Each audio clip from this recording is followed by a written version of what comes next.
So it could be next week I'll be young again.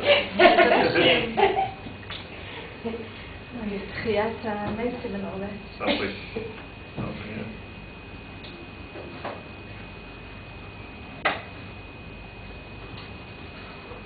Okay, I thought I'd gone a little bit of a different path here tonight. We've been talking about all of the interesting, not just characters of the Torah and gracious, but also, the beginnings, really the beginnings, the ramifications, and the importance of so many of these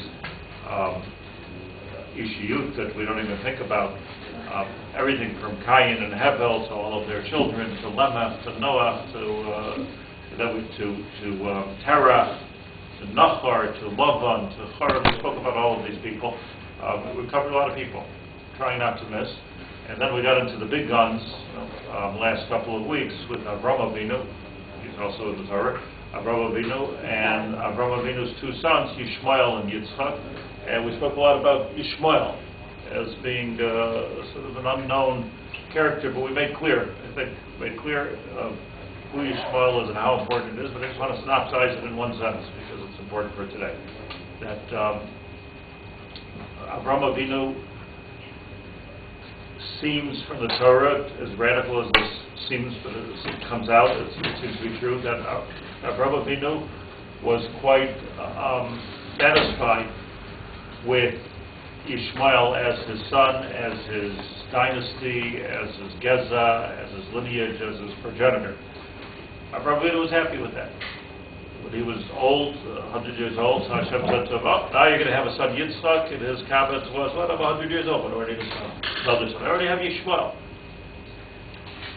And he said, no, that your offspring has to come from Sarah. That was what Hashem said. So, to this Avraham Avinu said, Lu Yishmael yichya l'panecha. Why can't Yishmael? What's going to be with Yishmael? Im Cain. If my offspring is going to come from Sarah, so this Yishmael is a wonderful, great kid, a wunderkind. Like what's going to happen to Yishmael? This is strange. It's not the regular Bible story that we learn, but it seems to be very, very clear. And we pointed out that Yishmael may have always been the dream child of Avraham.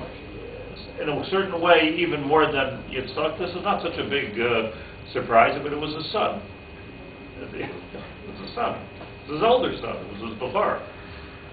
So, but the depth of it is that there was two parts or two missions to Avraham Avinu, which is really where I want to go today, and as I say, taking it a little bit of a different path. One mission of Avraham was clear, and that was to tell the world about Hashem. Do you want me to move this? No, I just can't believe I'm sitting here. Oh, okay. So you get too close. Makes a lot of sense, right? I'll tell you what, if nobody's here, they just shut the light off and then the fan goes on. No, you don't need the light there. Just switch it right there. I'm an audio. Okay. Avraham Avinu seemed to have two reasons for being in this world. One reason he chose for himself, and the other one I believe Hashem chose for him. The reason he chose for himself to be in this world, the deep tachlis of what he was for, was to teach the world about monotheism, teach the world about Hashem. He came out of Nimrod, he came out of the Big Del Bavel. Everybody had forgotten by that time who created the world. And Avraham Avinu was a nefesh asher asa b'chor, and everything that he was teaching, everywhere that he went, it was a magnetic personality, a charismatic personality of teaching the whole world about Hashem. Like this is a big lesson to learn, right? Hashem created the world. Gracious Baruch Hu, that was like the main mission of Hashem. And by the way, while I'm here, I have so many things I learned wrong from my teachers when I was in Cheder. I don't know about me, but they have to do tshuva. You have this feeling of Avraham Avinu walking around Israel, this sort of nomadic type of a guy with some sheep, and he's walking with a cape, and maybe had a Khalil with him, and talking. This wasn't the correct picture of Avraham at all. If you read the Chumash, this is not at all what it is. It's Shlit'a. Avraham Avinu was like, you read about somebody in history that was a superpower. This is what the Torah says. Avraham Avinu, first of all, waged war against the four kings, the four superpowers of the world. We spent an hour talking about it. Avraham Avinu traveled not Israel; he traveled the entire Middle East. He was deeply involved in Egypt, and he was deeply involved in Mesopotamia, from north to south, and fought wars with all of the kings of the east. He was huge. He had so much flock that he couldn't be in the same area of the country. We're not talking about the same backyard. He couldn't be in the same area of the country as his nephew Lot. He parayed now by Allah. You take the Dead Sea region, I'll take the next side of the country. So we're talking about huge. We're talking about a billionaire. We're talking about a person that when Avraham Avinu came was like a king. Wherever he went, the king, whether it was Paro, whether it was Abimelech, whether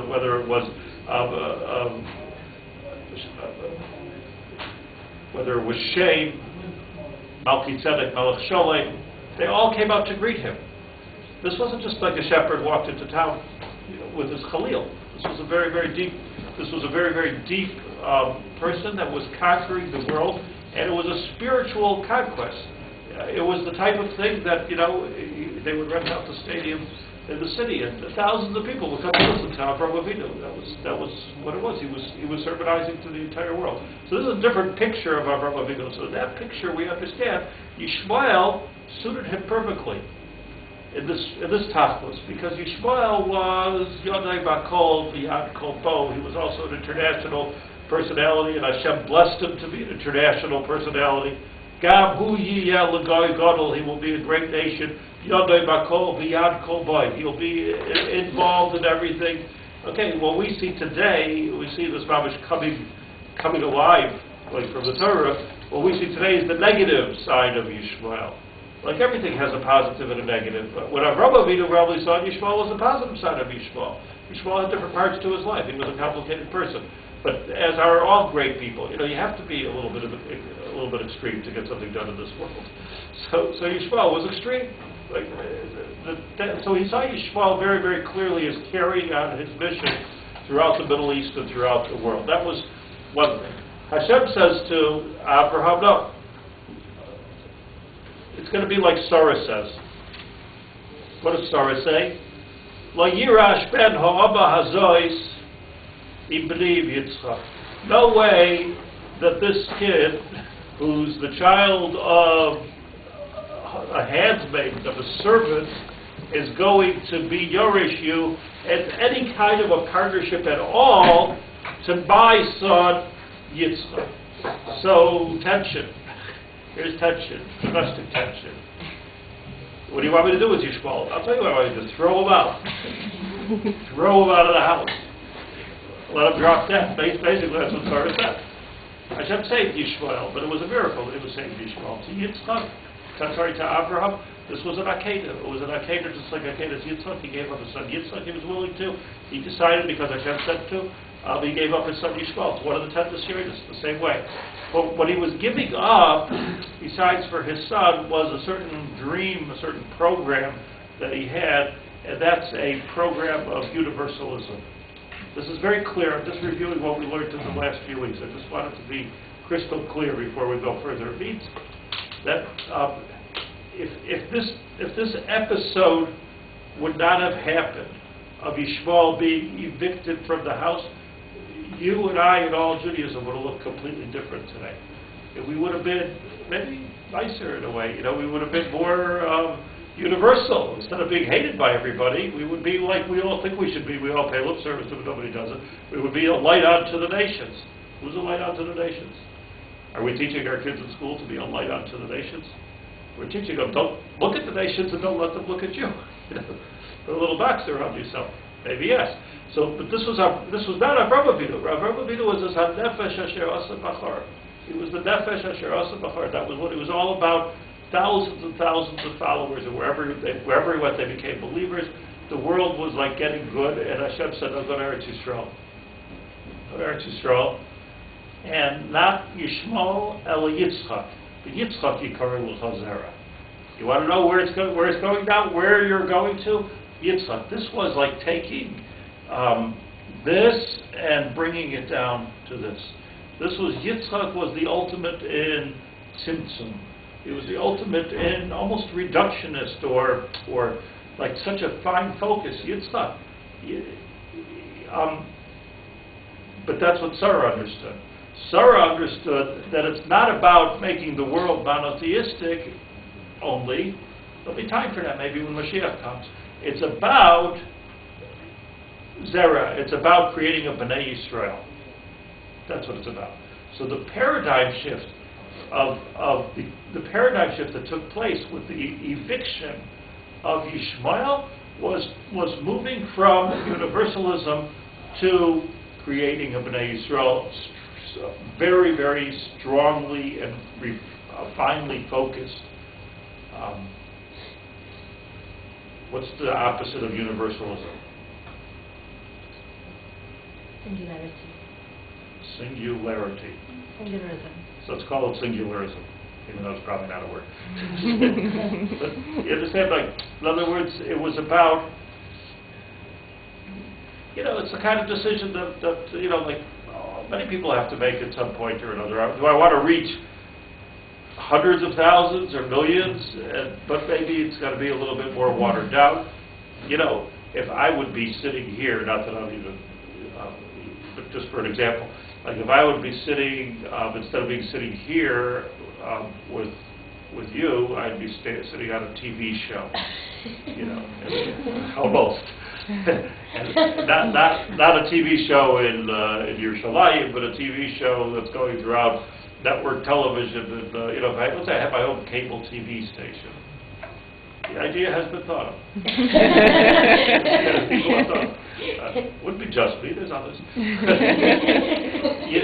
You know what happens? I'll tell you why when that idea comes up, anything like that, or even not that big, but anything like that, why I would resist it.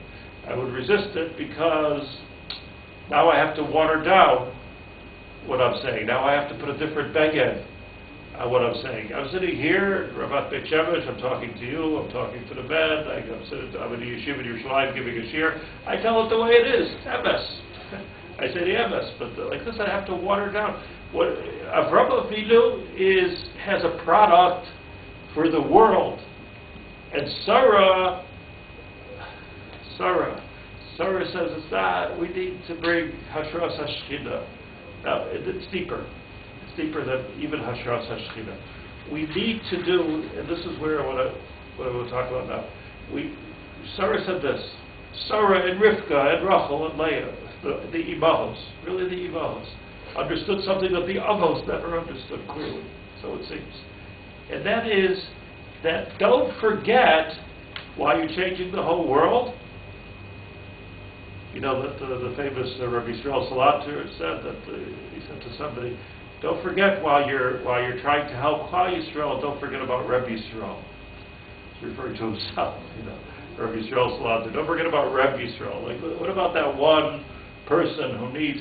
Don't forget that the world is the way it is. This is Sarah talking, I believe, through the lens of Chazal.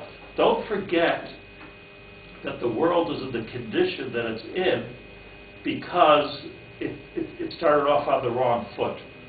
It started off on the wrong foot because Adam HaRishon did a chet with the Eitz Hadas. It started off with the wrong foot because Cain killed Hevel.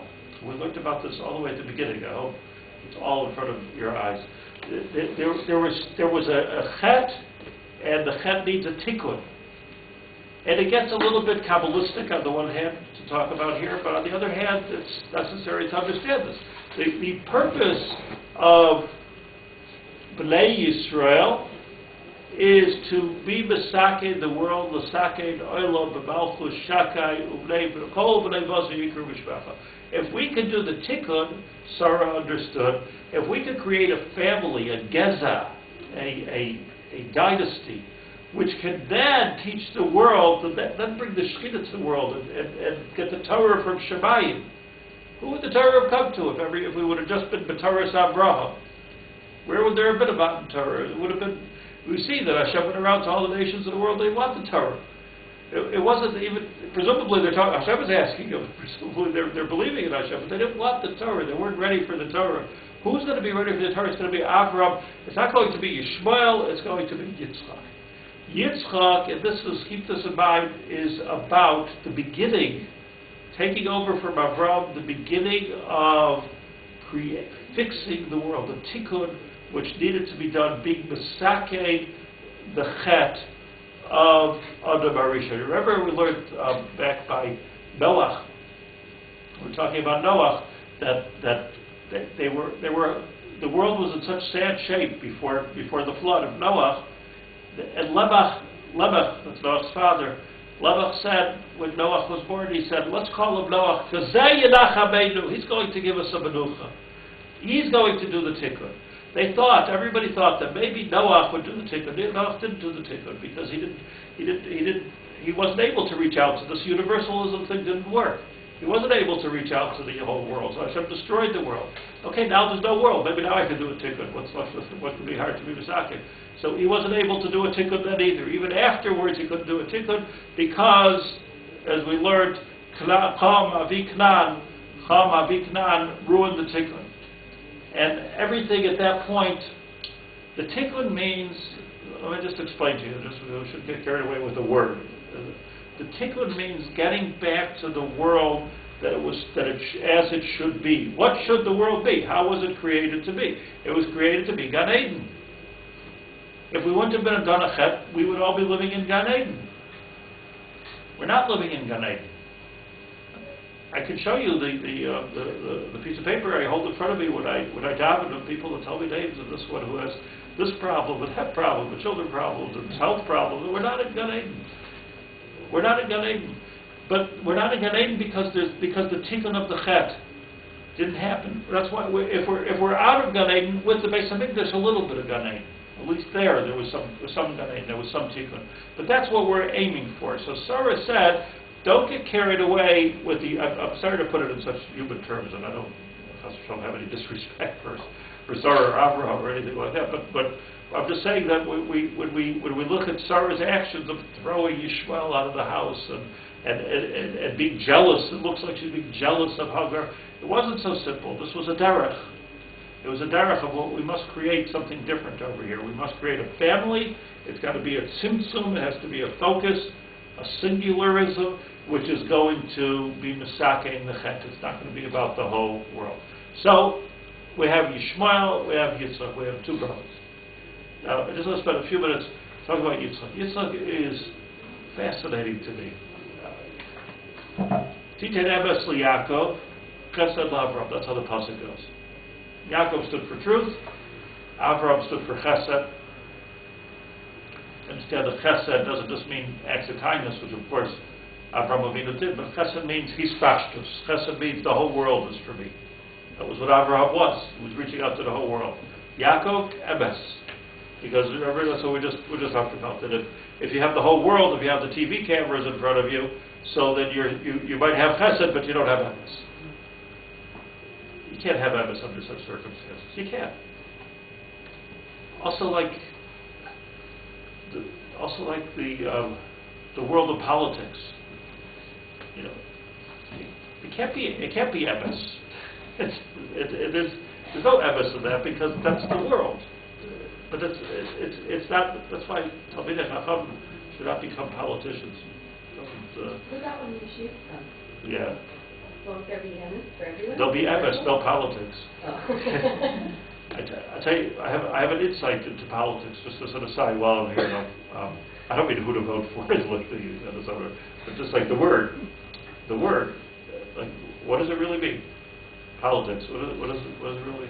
I'll tell you what I think it means. It means that you do something, a nice thing. Let's say I invite you to my son's wedding. Why do I invite you to my son's wedding? Because I want you to come to my son's wedding. Or am I inviting you to my son's wedding because I want you to do me this favor? I want you to invite me to your son's wedding. I want to be able to show people that you're there because you're so important. If I'm doing anything because then it's all political. I'm doing it for this favor, I'm doing it for this relationship, I'm doing it so that this, I'm doing it so that, I owe you, you owe me, I'll do this, tit for tat. Everyone's keeping track. That's politics. A Talmud Chacham, Bnei Torah in general, should do things, say dvarim l'man pa'ala. You do things for the reason that you're doing them. You know, like, why am I davening? Because I want to daven. Why am I doing you a chesed? Because that's the right thing to do. It's not so that anything. So the minute there's a so that anything in there, it's already political. So when it's political, it already loses the emes. That's what I mean. So Avraham Avinu's derech, not that Avraham Avinu was anything but emes, but he wasn't called emes. Yaakov was called emes because it was completely focused. So we have titein emes liYaakov on the one hand, chesed la'Avraham. Where's Yitzchak? Where is he though? The pasuk. Chaser. Yitzchak doesn't. Where is he in the Torah? We have half the Sefer Bereshis talking about Avraham, the other half talking about Yaakov and Yosef and his children. And the only thing we know about Yitzchak, actually two things we know about Yitzchak. We know about his shidduch. We don't know much about him. We know about Akedas Yitzchak. We know about his shidduch. We know about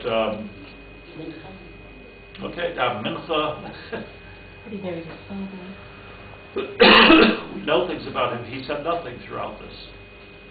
He said nothing. The whole Akedas Yitzchak, all he said was, Ayeh Hasel La'olah. Where is the lamb? What's going on? Okay, I guess he couldn't hold up his silence any longer. Yitzchak was the most passive character in all of the Torah. Like there's nothing.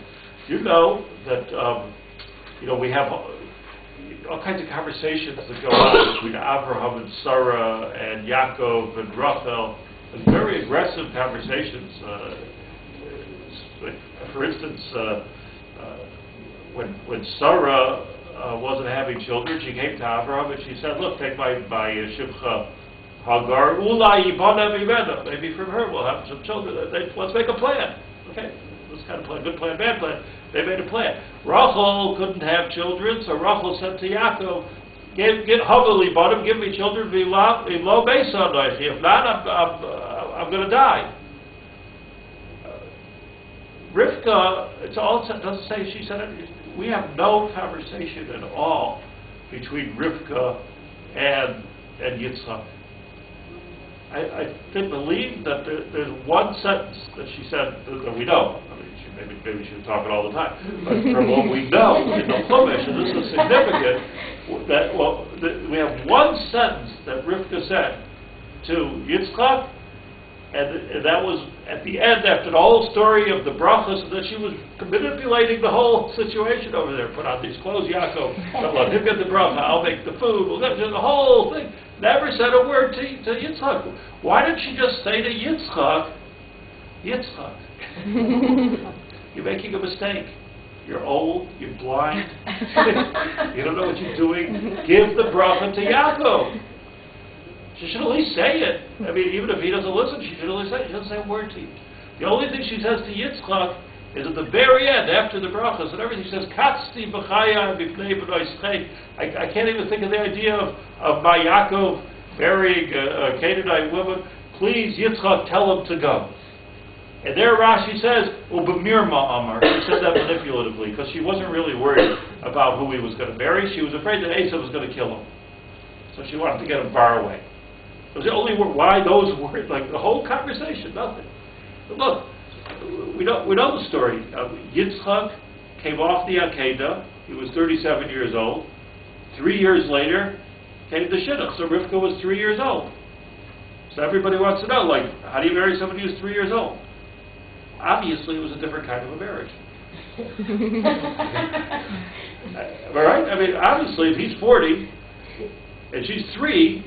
We know she's 3. It says right in the Chumash that she's 3, because it says she was born by the Akedah, and then After the Akedah came the whole story of Eliezer and go. It took 3 years. I hope she was at least 3, but she was 3. 3 years later, that he was Arbaim Shana Bekachtoi as Rivka. He was 40 years when he married Rivka. This wasn't it wasn't Yaakov who met Rachel and he hugged her and he kissed her. Yishak Yaakov LaRachel, like you're learning this in school, hey? What's going on over here? Yaakov meets Rachel and he's embracing her and he's kissing her and it's this and let's go, I love you. No, you can't have to lay out, wait for you 7 years. The whole romance, the whole, the West Side Story. Everything is just beautiful over there, but not Yitzchak. Not Yitzchak. It's interesting. No, it was a different kind of a marriage. From here you see, by the way, just the Sugrayim, that there are different models for successful marriages. Time to get married where you don't have to talk your whole life. Right? Look, it might not be for you and me, but I mean, it's not every marriage is the same. Not every marriage is about it's not all about talking. This was a different thing. It was about Avishai, but Yitzchak in general was silent. Said very, very little until came the time of Yaakov and Esav. Ayeh Yaseh Lo. Where is the snap? Avraham Avinu told him Hashem will take care of it. Okay. He didn't even respond. Everything's okay. Everything's good. There's one story about Yitzchak which nobody understands. Where the Torah says that we'll talk about it in a minute, but he was digging up the Be'eros. He went and he located in the Negev area Me'asharim, right? 100 wells, different wells, and these were wells that Avraham Avinu in his Gevurah, Avraham Avinu with his army created a whole water system throughout the whole Israel.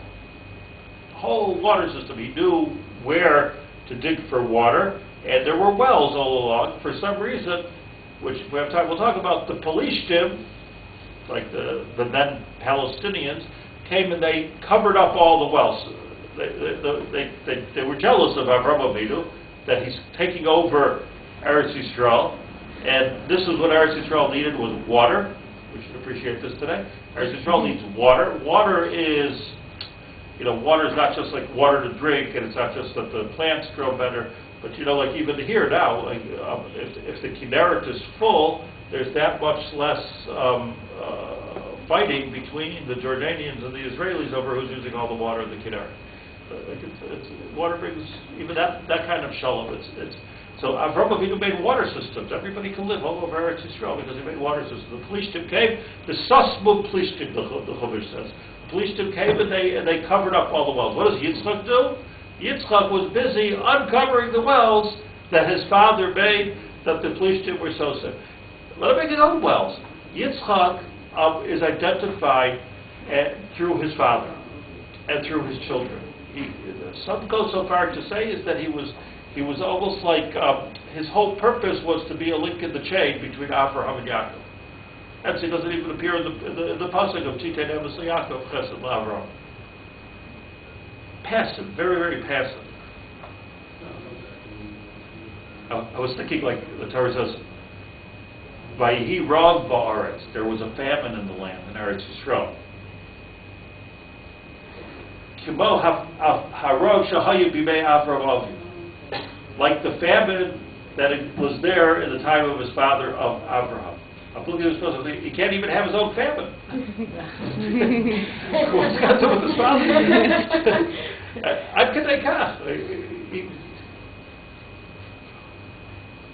It's also a shevach, though. I mean, it's because he was so steeped in Emunah that these things didn't faze him. Like, a little bit, it bothers me how we're making it so simple. What didn't faze him? I'm saying what am I making simple? Everything that he did, all of the MS that Yaakov was able to have is only because Yitzchak was steeped in learning and was able to. He didn't have to. His father said that there'll be a sheep, so I'm not gonna fret about it. He was mamin that Hashem's running the world. His father. I'm with you 100%. I just don't know what you're saying that I didn't say. It's exactly what I said. That his tachlis was to be makabel from Avraham. And if Avraham said there's going to be an ayil, there's going to be an ayil.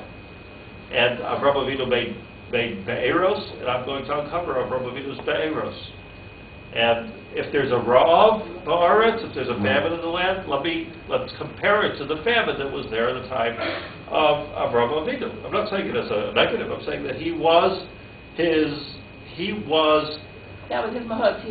His mahus was a mahus of tzimtzum. Tzimtzum means he's taking Avraham Avinu, which was a global character, traveled the Middle East, and he's bringing it to a tachlis here in Eretz Yisrael. He was the Yoresh. Sarah said, "Well, Yirash is Yitzchak. Yitzchak has to be the Yoresh. Let Yishmael run around the world, Yodei Bakol, all the Paradim Yafeh. But Yitzchak is going to be the Morish of Eretz Yisrael, and it's only when Eretz Yisrael has its tikun that we have the tikun." Let me point something out here.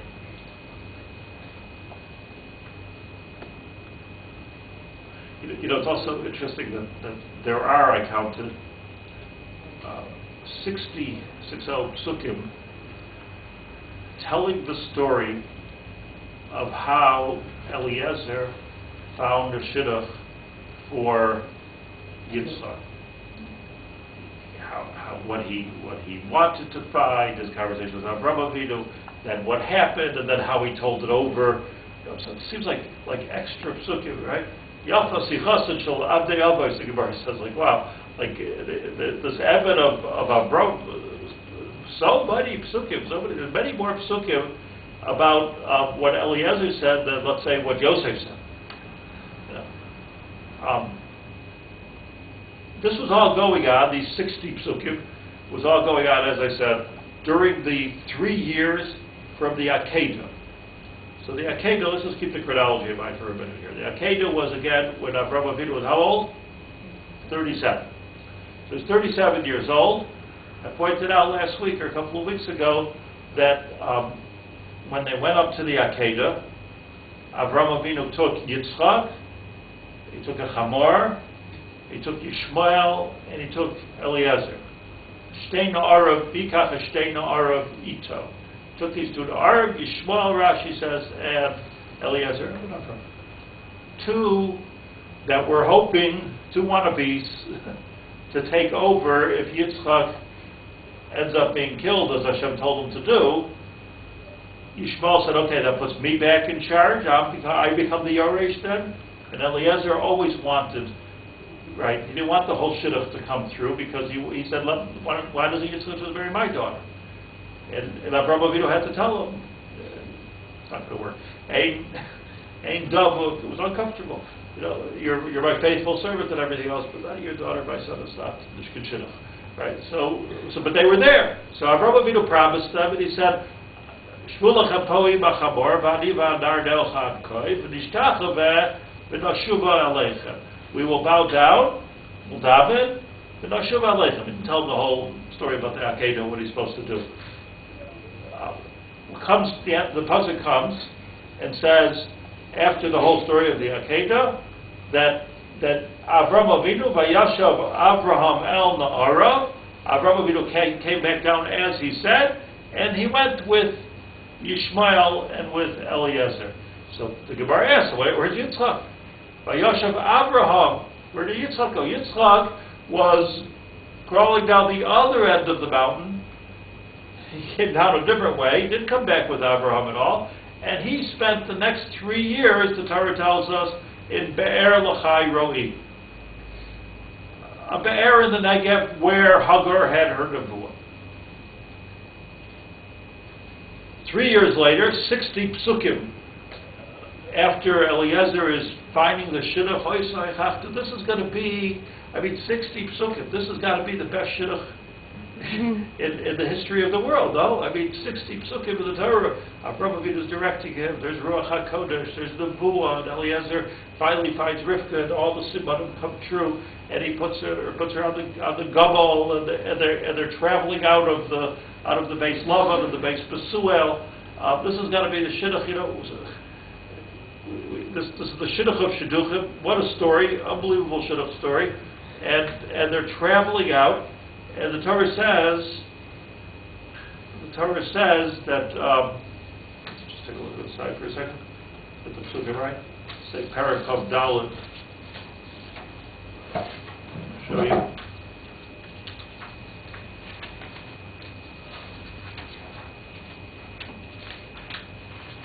Parakov Dalet, towards the end of Chayesura. Vayivaruchu pasuk samach. Vayivaruchu es Rivka vayoyvru lo. They sent Rivka away. Vayomru lo, and they said to her, Achoseinu atayi la'alfei revavu. We spoke about it last week. The pasuk that we say to Chuppah. This is Lavan's pasuk. You should be la'alfei revavu v'yira zarech es shar soinav.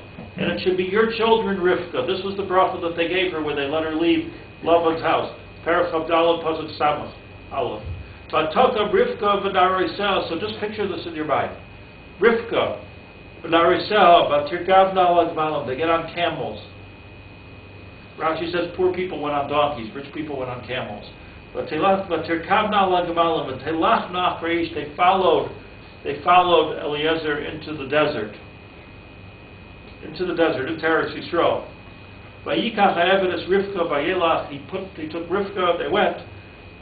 Where'd they go? They were going to, presumably, to Avraham Avinu's house, which would have been in, where do you live? Hebron. Lived in Hebron. By Yitzchak, on the way, coincidentally, so to speak, Yitzchak ba mi boy be'er l'chayroi. Yitzchak, who was hanging out since the Akedah in Be'er l'chayroi, so Yitzchak is walking from Be'er l'chayroi. V'hu Yoshe, because he lived Be'eretz HaNegev. So they're coming from Haran somehow, and they're coming through the Negev, and here's Yitzchak coming from Be'er l'chayroi. Why was he going? Rashi says tremendous. Rashi says a beautiful thing. He was picking up Hagar, what's her relationship to him? His brother's mother, his half-brother's mother.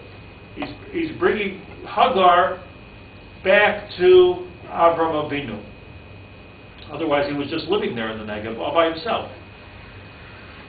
You understand what's going on? It's like a new view here of the story, that while Avraham Avinu was busy making a shidduch for Yitzchak, Yitzchak was busy making a shidduch for Avraham Avinu. He's bringing Hagar back. The Vedder says that Yitzchak said to himself, this doesn't pass, that I should be married, my father should not. Look at that. So he had like a certain sensitivity. So he's a Be'er l'chayroi. He says, who's the perfect shidduch for my father? Hagar. He liked Hagar. If Sarah wouldn't have thrown her out, he would be married to Hagar. In fact, as we learned, Hagar came back. Her name was now Keturah, because Doi Ba'aseh Keturah. She was so wonderful and tzaddikus that she was. He married her, and they lived for decades together and had a whole bunch of children. In a different time. But here's the point I want to bring today. He changed her name, or her name changed? Her mice, she became known as Keturah, which is another way of saying not tzaddikus. She was not tzaddikus. Vayetze Yitzchak, so exactly at this time that Eliezer and this whole entourage with Rivka is walking through the fields of the Negev, Vayetze Yitzchak lasuach basodeh, lifnais arev. Here it is before Shkia, and Yitzchak is walking and talking in the Sadeh, in the field. Vayisa einav, he picks up his eyes, Yitzchak. So this was Yitzchak, who was on the Akedah, who's inventing mincha right now. It's like such a holy thing to be. And Vayisa einav, whatever it says Vayisa einav, like by the Akedah, doesn't mean just Vayar. Vayisa einav, he picked up his eyes. And what does he see? You know, you went up to see the Shlit'a, like last time, Vayisa einav, Vayar, he saw the Shlit'a. Hine Gimalim, he sees a bunch of camels. He sees camels. So it's so anticlimactic. Vatisa Rivka Eileha, on the other hand, Rivka picked up her eyes. Vateres Yitzchak, okay, that's something. She saw Yitzchak. Vatipol Be'al Hagamal, and she fell off the camel. So interesting. There were obviously equidistance. Yitzchak sees camels, and she sees Yitzchak. And she was a lot But he's smaller. one. He couldn't. He's three. Not that bad. She fell off the camel. And she had better eyes. Yeah, she had better vision on top. The camels are bigger. V'tomer el Eved, so Rivka says to Eliezer, Biha ish halozeh. No, halozeh only appears, I think, twice in the Chumash. Halozeh. Should have said Biha ish hazeh. You with me? The Chumash here, Sabachay? Biha ish halozeh. What does that word mean? How do you translate it? Anybody there? V'tomer el Eved, she says to Eliezer, Miha ish hazeh. So halozeh was, like you find later in the Chumash, when Yosef was coming and the brothers saw him from a distance just before they threw him into the pit and sold him down the river. So they said, Hinei bal hachaloimos halozeh ba. So it doesn't mean this, it means like, there's that guy. Halozeh is a proper noun. Halozeh is very, very, very, very strong. Mi ha'ish halozeh ha'holech basodeh, who's walking in the field. Likrasenu. He's coming to greet us. Vayomer ha'eved hu adoni. He's the one we've been talking about. Vatikach hatza'if vatikcha. She covered her face. This is really the pasuk that I wanted to read here. Vayisaper ha'eved liYitzchak. Now this Eved has a lot to say. 60 psukim in the Torah. Vayisaper ha'eved liYitzchak es kol advar asher asa. That's the whole story. He told them, sounds like it took a minute. This is her, yeah. This is the shidduch. Vayiviel Yitzchak, oh hello. Sarah Imo, Yitzchak brought her to Sarah's tent. Vayikach es Rivka, he married her. Vatila leisha, Vayahaveh, she became his wife. He loved her. Vayinachem Yitzchak achrei imai, and Yitzchak was always remembering his mother. And that Rivka was a replacement for his mother. And where was Avraham? He moved out of this tent. And he moved in with Hagar. And he was doing something else. He was doing something else. He was being Makar of the world. Yitzchak took over the tent, and he was remembering his mother. Vayinachem achrei imai. So here's what I want to share with you. Anybody who looks through Gracious from the beginning all the way until Parshas Vayechi till the end, we'll see this: that everybody is divided between basically two jobs. Either they were Isha Adama, they were working the land, or they were Roet Tzom, which is Navana. From the beginning. Cain was which? Isha Adama, and Hevel was Roet Tzom. Now, for some reason, I think our heart always goes out to the Roet Tzom. We like them better, probably because Hevel was a Roet Tzom. It's not correct. The Isha Adama is what we're trying to emulate throughout all of the Chumash.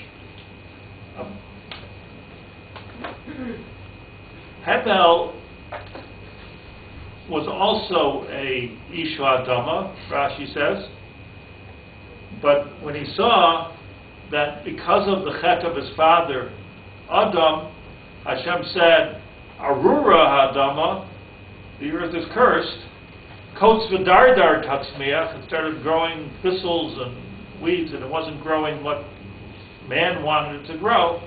He became a Roet Tzom. But Ba'atzem, he was an Ish Adama. That was what you're supposed to be. In other words, man was created to work the land. And this is really the point that I want to bring. See, it says, Adam HaRishon, all the way at the beginning. At the beginning of creation, it says, this is in Perek Beis if you want to look, if you have this one, it's page 10. Eila told us Hashemayim v'aretz, Hashem created the whole world, v'yibarim v'yom asois Hashem Elokim eretz v'shamayim, Hashem created the eretz, created the shamayim, v'chol siach hasoda b'tirat taramiyah v'aretz. But things weren't yet happening in the land. V'chol esav hasoda taram, the grass did not yet grow. In other words, creation was finished, but the grass did not yet grow. Kilo yivtir Hashem Elokim al haaretz, because it didn't rain yet. Adam, this is the key. Adam ayin la'avodas adama, and there was no man to work the land. Let me say, this is so important. So Yisoid of Yisoidus that we need to understand. We're so not conditioned this way because of our whole history. That Hashem created the world. The world is created. The world is created to be more and more earthy, closer to earth. No nafkamina to us really, unless you're a makubal, what's going on in the higher worlds and the spheros. It's all about this world. And man was created to now take everything that Hashem gave us in this world and do something with it, work the land. Adam ayin lavados haaretz. Hashem did not complete the creation because he needs man to be a farmer. I mean, what is this that he's done? I mean, why does he need Adam? Just make it grow? The answer is that the whole purpose of the creation of man is to be mekadesh the aretz. That's the whole point. Hashem said, Arura ha'adama, now we have a problem. What was Adam saying? Adam. Why? He mean ha'adama lukachazais. He was a man of the earth. What I'm saying is that if you take the two positions that you'll see all the way through Sefer Bereshis, you have the Ish Ha'adama and you have the Roetzo. Who's closer to the earth? The Ish Ha'adama. But the Ish Ha'adama couldn't do his job. Why couldn't he do his job? Because Arura Ha'adama. That's what Rashi says. Because Hashem cursed the earth, so we circumvented it. We circumvented the real tachlis of the person. We became Roetzo.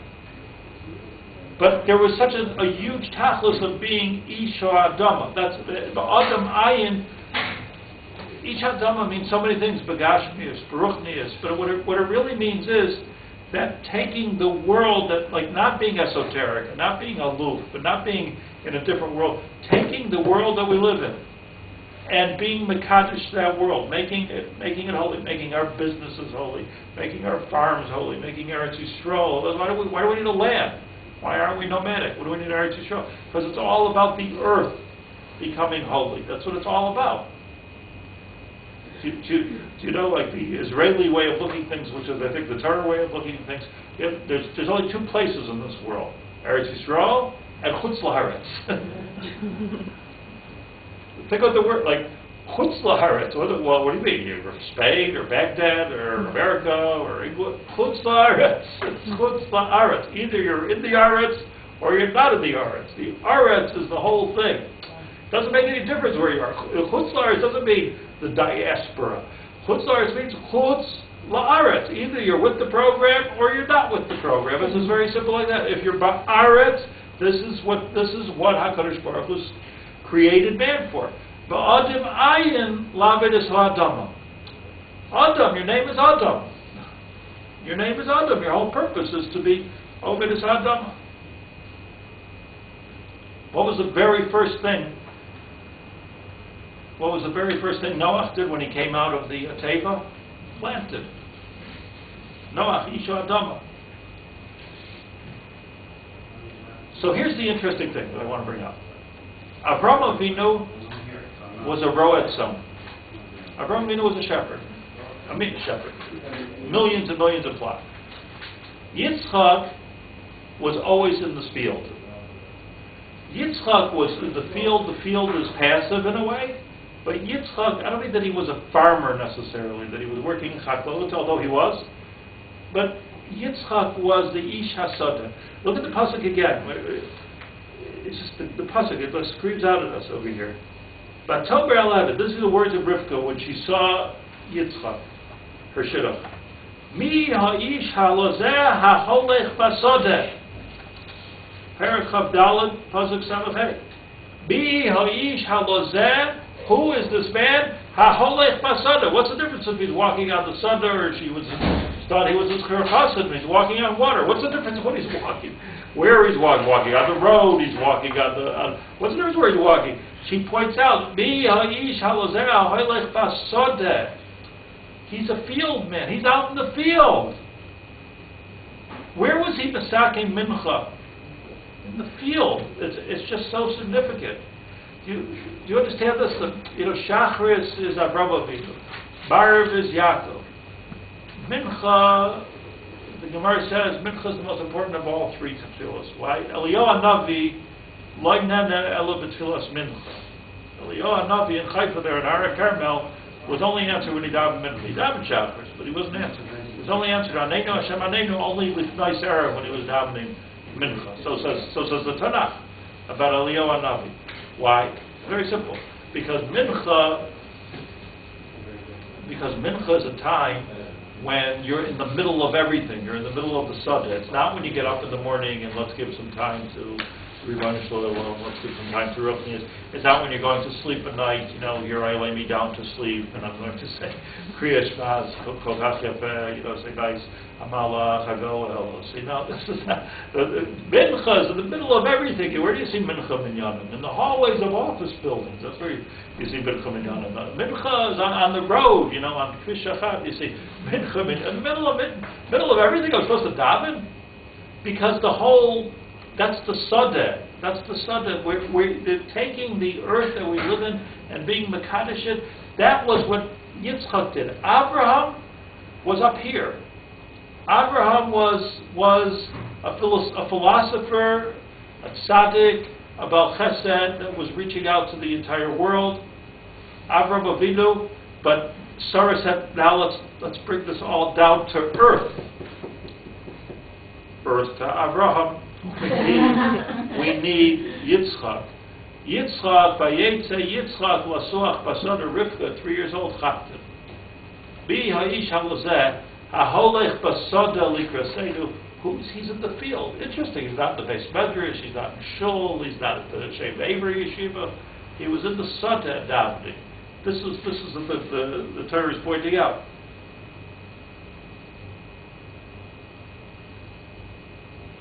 So the Torah says, let me wind up because I really don't want to end too late, even though I'm just getting started.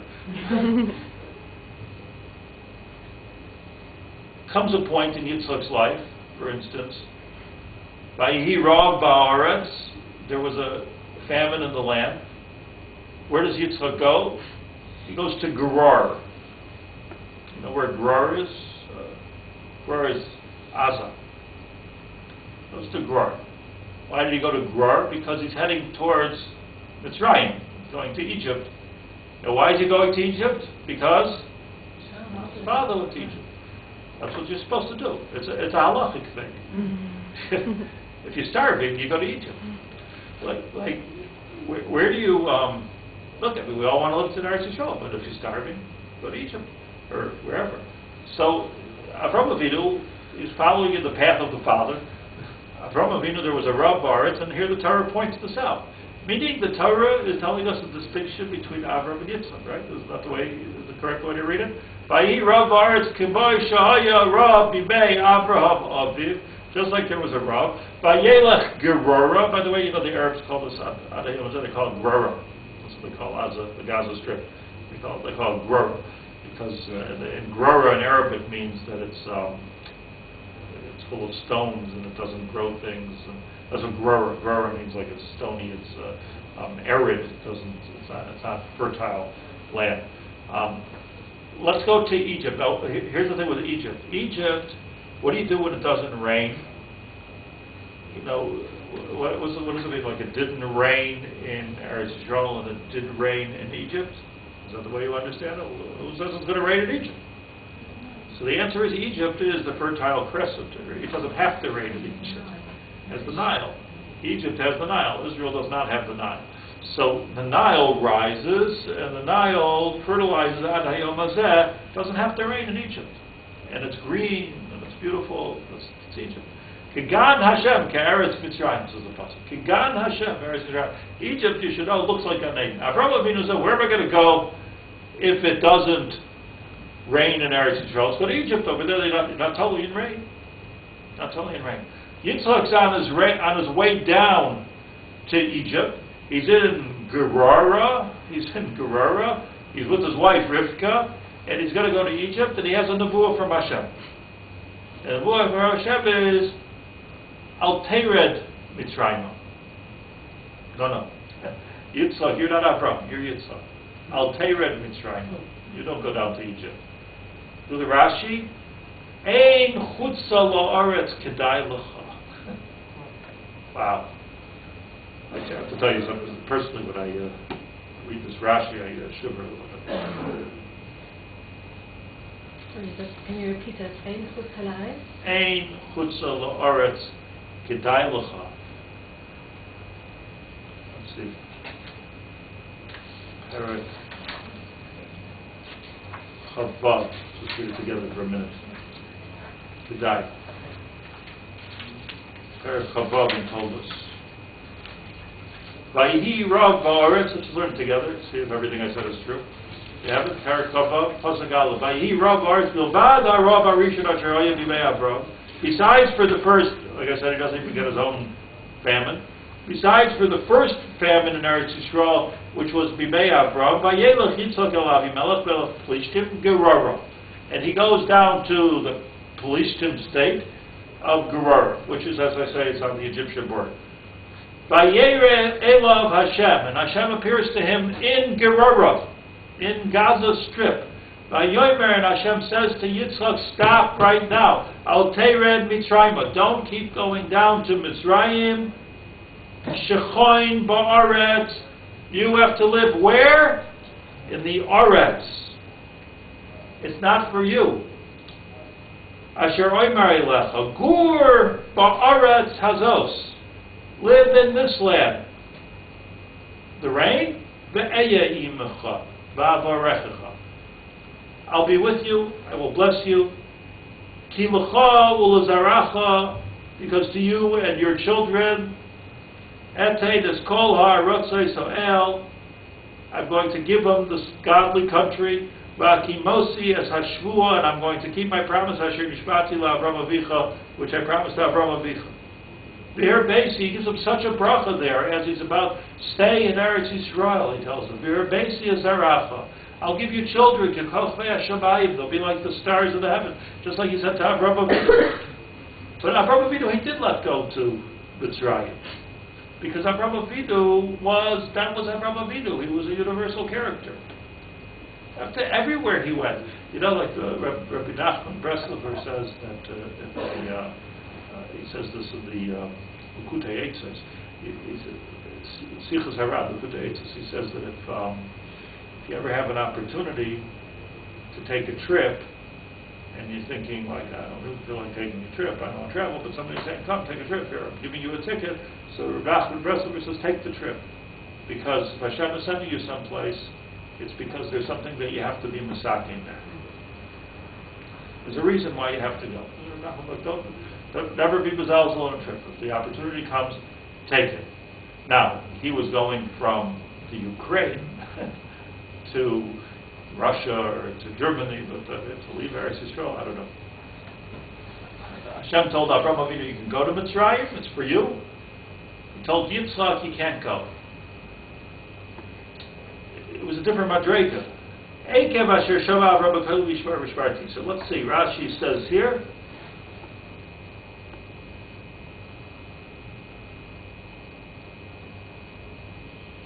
Al Tered Mitzrayim, see pasuk base.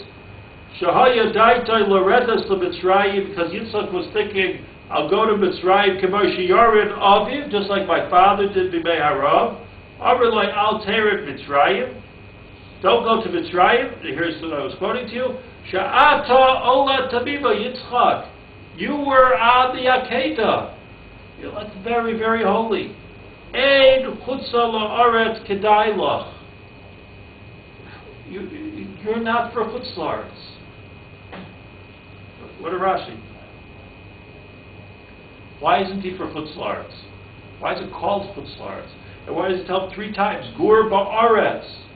Because Yitzchak was v'yetze Yitzchak lasuach ba'sodeh. Yitzchak was the ish sada. Yitzchak had to be mesake. The Arizal tells us this.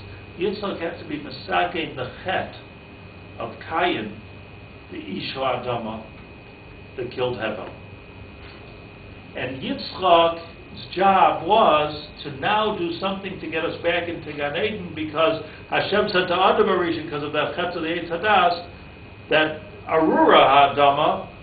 So he told him, this is where you need to be, Shchoin ba'aretz. You need to be close to the earth. Don't go to the place which doesn't need the rain. Go to the place which needs the rain and daven for the rain. It's a much harder job. Much nicer to live in the Fertile Crescent. But this is not what Yitzchak, Ein chutza la'aretz kedai lach. It'll be nice, but that's not what it's all about. Yitzchak's job was to finish off the Bria. So you know what this is called in Kabbalistic words? This was called Yitzchak bringing Malchus to this world. Meaning that until now, everything was kind of like hovering, the Shem Hashem, because of Avraham Avinu, was hovering over the world, and Yitzchak had to make it come for a landing right in Eretz Yisrael. Don't go to Mitzrayim, you're going to mess up the whole thing.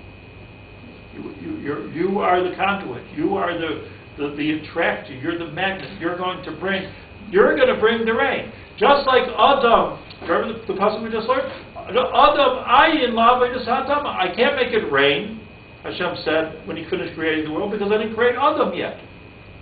So you're that Adam that's going to make it rain in Eretz Yisrael. What is he busy with? He's uncovering the Be'eros. He's in the land. Everything that he did was earth. Every time you see Yitzchak, he's basada. Let me just tell you this last thing before we close for the evening here. Yaakov and Esav. Which one was the Ish HaAdama? Esav. Yishmael was a Parana.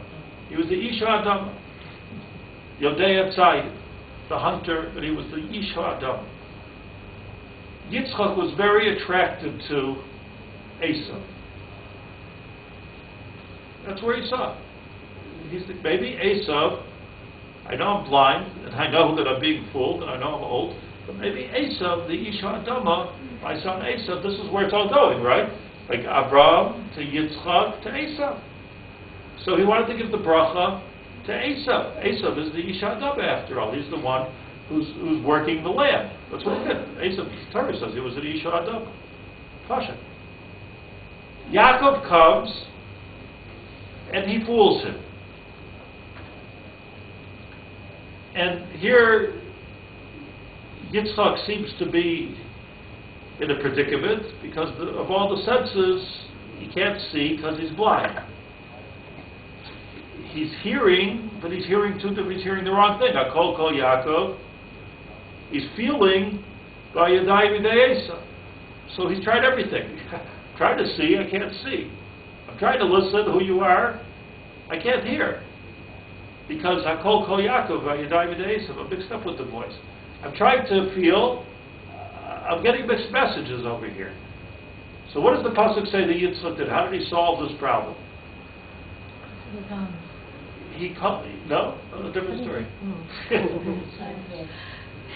He took him close by Yorach Ezreach Begoda. He smelled his clothes.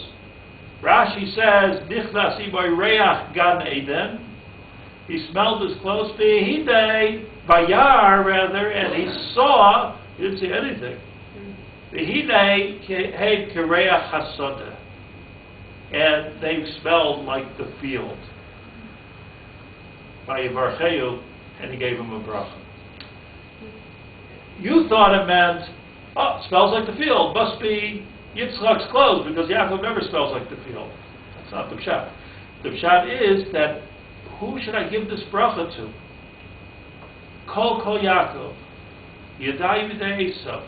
Let me go with the Reach. The Reach, Hidei Reach B'di K'Reach HaSoda. Hidei Reach B'di K'Reach HaSoda. Your clothes, they smell, you smell like the Reach HaSoda. Soda, you've got the bracha. V'yitel L'cha Aliki B'tala Shamayim B'shvanei Ha'aretz. Rav Dagan B'sirah. I can give you the Birchas Ha'aretz now. So it's all about, Yitzchak was all about the Soda. And it was all about, he was davening the Soda, and he invented Mincha the Soda, because that's a Soda prayer. It's a field prayer. And this is what Rivka saw, he saw the Soda. And this was all the Soda to be Mesakein, the Chet. This was what we're all waiting for. We're all waiting for a Yitzchak, and then Yitzchak thinking maybe Esav, but realizing, no, Yaakov is also the Soda. So what does it all mean in simple language? What it means is that we think, here's what it all means, Tachlis. Tachlis is that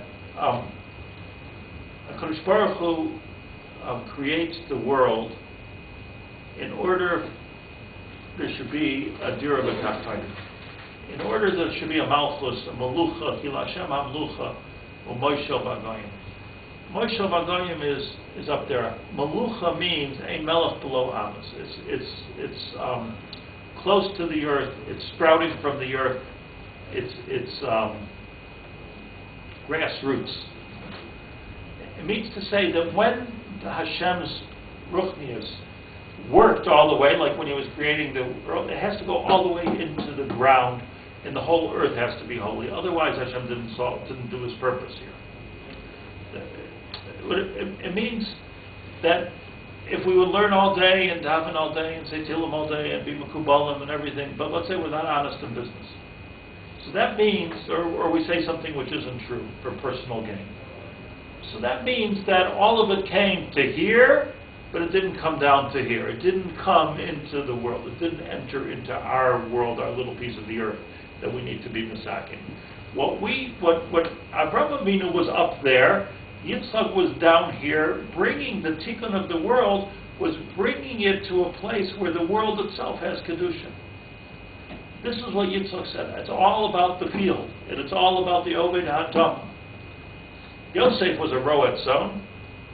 Yosef was a roet son because it says that he went out to look after his son when they caught him and they sold him. But Reuben was busy dudoyim basada. Reuben was busy with the sada. There was always sada. Look through all the precious. If you look at it with open eyes, everything is sada, side, sada, side. So interesting. You get into Shabbos. Yaakov comes to Mitzrayim. I'll leave you with this question. He comes to Mitzrayim, and they say you moved to Goshen because you're all roed so. And Mitzrayim, ki toyeva hayo leMitzrayim. It was a toyeva for Mitzrayim called roed so. The Egyptians hated shepherds. What do they have against shepherds? Okay, so you need shepherds. They worship sheep. You don't need shepherds. They worshipped the earth that they were on. It was all they thought, the Egyptians thought, because it's so fertile, the bracha of the Nilo. So where did Paro go when he wanted to say, I'm God, I'm close to God? He went into the Nile. He was swimming in the Nile. That's what it says in Parsha Shmos, right? He was swimming in the Nile. Hashem hit the Nile first. It was all about that Avodah Zarah of the Nile, taking Egypt and trying to make it into that being the ultimate. Right? So go somewhere else. It's our tachlis is to be misakin the world, the oretz, the land, the tribos, the maestros, the honesty, the benod l'chaver, the chesed. It all has to do with like really what we're doing, not what we're feeling, not what we're thinking, not what's kabbalistically happening. It all has to do with this malchus of where we're at. That's where Yitzchak. This is what Sarah, Rivka, and later on, Rachel and Leah were all pulling things down to the earth. And Yiddishkeit, that becomes the most down-to-earth religion in the world. You know, it's no such thing as celibacy. You know, there's no such thing as the biggest Tanoim in the world, the biggest Tanoim in history, Rabbi Akiva, Rabbi Shmuel, Rabbi Shimon Bar Yochai, were all working fields. Don't talk to me, they said, during the harvest. I can't talk about Torah during the harvest. They were all busy in real estate. They were all busy with this is what they were doing. Because until recently, that was the derech. Derech, what do you call somebody, Torah im derech, what? Eretz. It's all about the Eretz. It's all, why? Because that's HaKadosh Baruch Hu permeating to the lowest level of when he comes for there. Then we have a sprout, Yirtz Hashem, of a semach, David, Avdach, Averis, and Tzviach. The Yeshua comes from a semicha, it sprouts right out of that. Erev Tov, thank you very much.